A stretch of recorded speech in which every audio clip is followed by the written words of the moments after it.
students for the session 8 of data mining. So in today's class, we'll begin with the proximity measure between the simple attributes, how to find the proximity measure between simple attributes.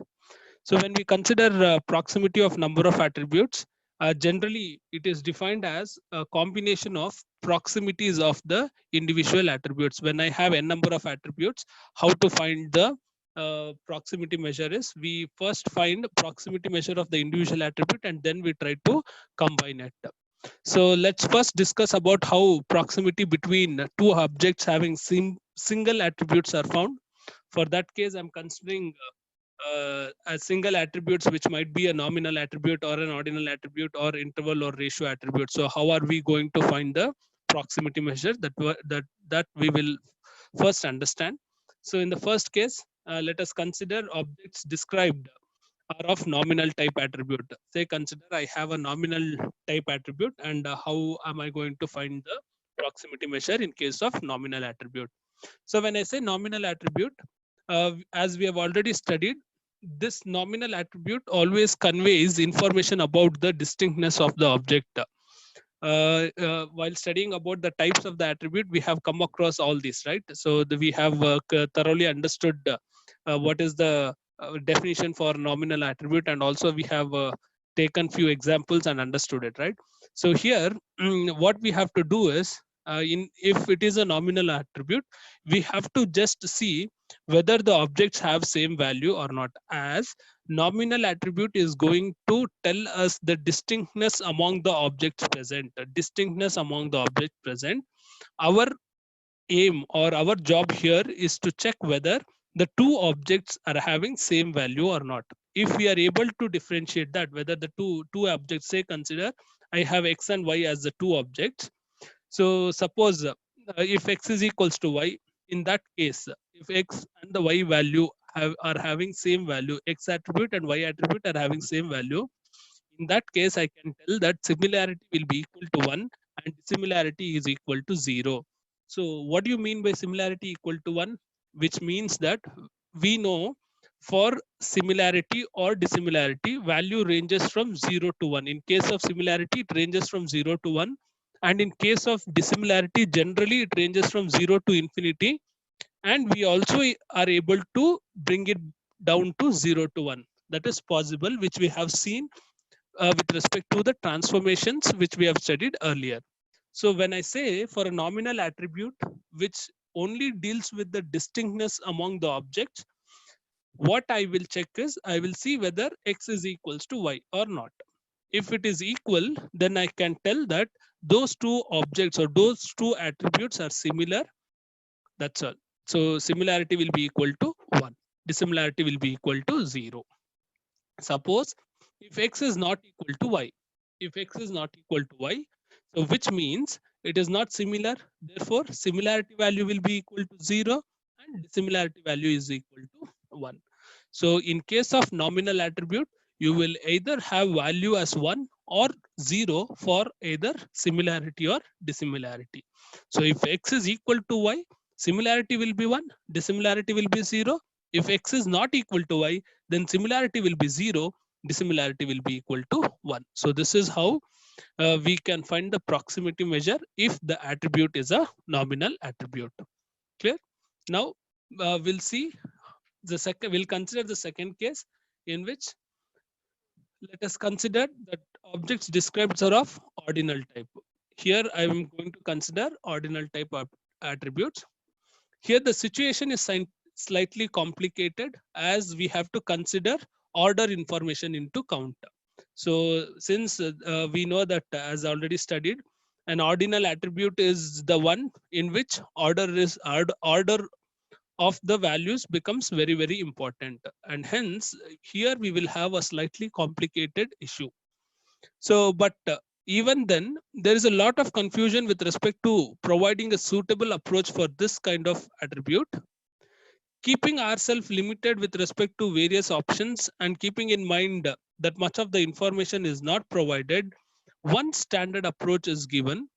And that standard approach here is, say, consider the attribute which measures, I have an attribute which measures the quality And the scale that we have taken is poor, fair, okay, good, wonderful. I think this example we have already seen in case of discretization and binarization. That is, for binarization, I have considered the same example if you remember, right? So now, say I have a product and that product is given a scale called wonderful, and I have a product, another product that is product 2. I will give, it is being given a scale of good, and I have one more product which is product 3, which is assigned with okay grade or okay scale.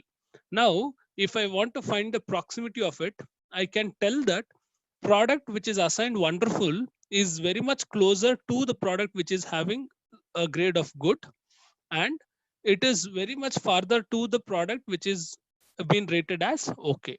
So that is one standard way in which we can do this. We also have a numerical method of doing this. So this is based on the scale or the grade that is assigned to the product where we are performing the classification. We also can, in case of ordinal attribute, we also have one more method, that is by applying the transformations or finding the similarity and dissimilarity by assigning the value to the scales given or the categories given. That is, these are the two steps that we'll be following in that case. So for in the first step, what we are going to do is we are going to assign the numerical value to the ordinal attributes given, and then we are going to find the dissimilarity using the formula absolute value of x minus y divided by n minus 1. So this is the formula that we are going to apply, or we can consider this as the transformations that we are going to apply, right? So now for the previous example of the quality of goods, let us take that example again and see how the proximity measure can be identified. So now as the first step, I will be assigning values to it. So these are the values assigned. That is, as we have seen in case of binarization, so we had assigned the value from 0 to n minus 1 if I am having an attribute. So here, similar to that, I have assigned values from 0 to 4, which means I am having 5 scales or 5 grade here. And then, so I'll be using the formula for find the dissimilarity. The formula is absolute value of x minus y, ratio of absolute value of x minus y and n minus 1. And for similarity, we are going to perform the simple transformation, that is 1 minus d. So these are the two formulas we use to find the proximity here. So first, I'll consider the proximity between, that is dissimilarity between product 1 and product 2. Okay, so here product 1, which is assigned wonderful or great, that its value is 4, that is x, say consider x is product 1 and y is product 2. So x value, which is wonderful, that is in this case I've assigned the value of 4, so I'm going to take it as 4. And y is product 2. Product 2 was assigned with good, right? What is the value assigned to good here? 3. So 4 minus 3 divided by 5 minus 1. The dissimilarity value that I'm going to get is 0.25. That is, it is 25% dissimilar to each other, only 25% dissimilar to each other. Now what I do is I find similarity between them. So by applying the formula of 1 minus d, I'll get it as 0.75, which means that they're 75% similar to each other. Clear? So this is how you find dissimilarity and similarity by assigning the values. Now what I do is I find dissimilarity of product 1 and product 3.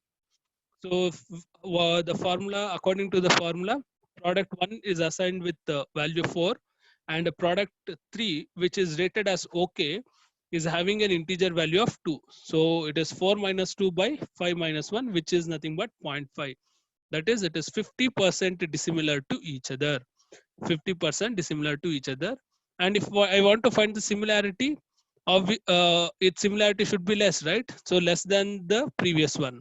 Correct. So now here the similarity what I've got is 0.5. That is 1 minus 0.5. 1 minus d is what is similarity.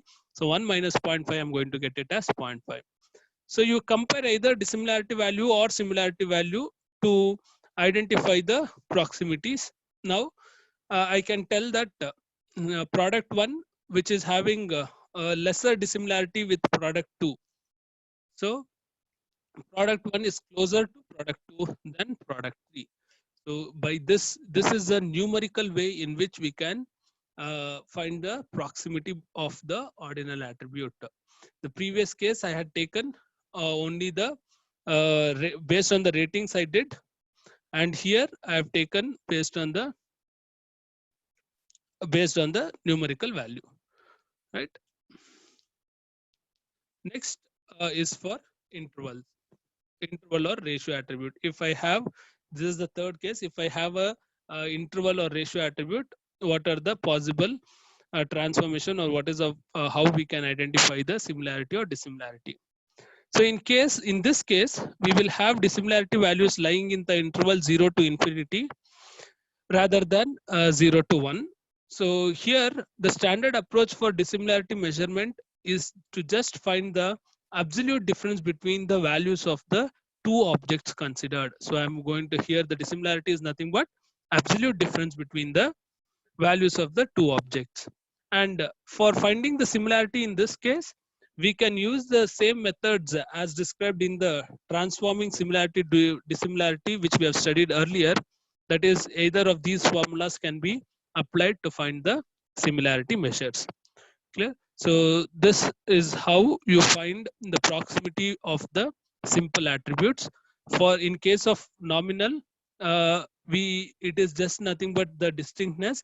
So just see whether the two objects are equal to each other or not. If it is equal, then the similarity will have the value of 1. If it is not equal, then similarity will have the value of 0, and vice versa for dissimilarity. In case of ordinal attributes, we can do it in two ways. One is based on the gradings that, or the scales that we have given to us, and also we can do it using numerical method by assigning the value to it. If it is an interval or ratio attribute, the standard approach to find dissimilarity is to just find the absolute difference between the values of the objects given. To find the similarity, we can apply any of these transformations given. So now this, you would kindly take the snapshot of this particular slide, which summarizes how you are going to find the proximity measure for simple attributes. In case of simple attributes, whatever we have studied so far, this is just the summary of the entire thing. Thank you, students. If you have any doubts or queries or for feedback, you can write back to me. Thank you.